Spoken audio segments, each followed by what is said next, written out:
మాజీ మంత్రుల గన్మెన్ తొలగింపుపై అన్ని ఆలోచించే నిర్ణయం తీసుకుంటామని ఏపీ డీజీపీ ద్వారకా తిరుమలరావు చెప్పారు. పోలీస్ వ్యవస్థలో మూతబడ్డ కొన్ని విభాగాలను పునరుద్ధరిస్తామని ఆయన వెల్లడించారు. పోలీస్ యంత్రాంగంలో కింది స్థాయి సిబ్బంది సమస్యలను పరిష్కరిస్తామని డీజీపీ అన్నారు. లక్ష్మీ నరసింహస్వామిని కుటుంబంతో పాటు దర్శించుకోవడం సంతోషంగా ఉందన్నారు.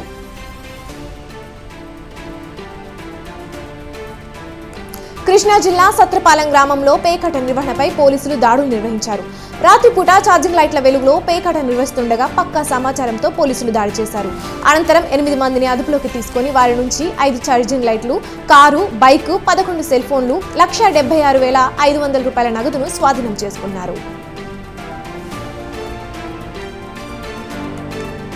కర్నూలు జిల్లా ఆలూరులో మొహర్రం వేడుకలు ప్రారంభమయ్యాయి. తెలుగు రాష్ట్రాల్లో ఈ పవిత్రమైన పండుగను ముస్లింలు 10 రోజుల పాటు జరుపుకుంటారు. ఇదే సమయంలో ఇస్లాం మతంలోని ప్రవచనాలు, మహమ్మద్ ప్రవక్త బోధనలు వివరిస్తారు.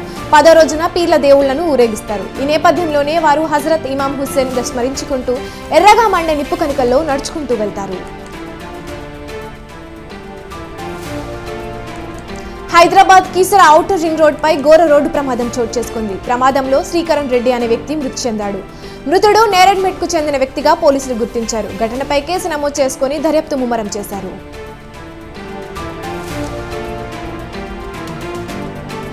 ఎలాంటి అనుమతులు లేకుండా అక్రమంగా పశువులను తరలిస్తున్న వాహనాన్ని కొమ్రంభీం ఆసిఫాబాద్ జిల్లా వాంకిడి పోలీసులు పట్టుకున్నారు. రాత్రి నవేదరి గ్రామ సమీపంలో వాహనాలు తనిఖీ చేపట్టారు. ఈ నేపథ్యంలోనే వాంకిడి వైపు వెళ్తున్న వాహనాన్ని అనుమానం వచ్చి తనిఖీ చేయగా అందులో 5 ఆవులు, 2 దూడలు పట్టుబడ్డాయి. దీంతో వాహనాన్ని డ్రైవర్ మొహమ్మద్ ఖాన్ ను పోలీసులు అదుపులోకి తీసుకున్నారు. సంగారెడ్డి జిల్లా రుద్రారం గ్రామంలో దుండగులు రెచ్చిపోయారు. గ్రామంలోని శ్రీ వీరాంజనేయ స్వామి దేవస్థానం నందుగల ఒంటె విగ్రహాలను ధ్వంసం చేశారు.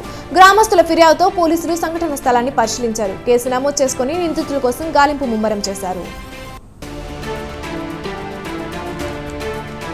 మాజీ మంత్రి సనత్ నగర్ ఎమ్మెల్యే తలసాని శ్రీనివాస్ యాదవ్ను హర్యానా గవర్నర్ బండారు దత్తాత్రేయ పరామర్శించారు.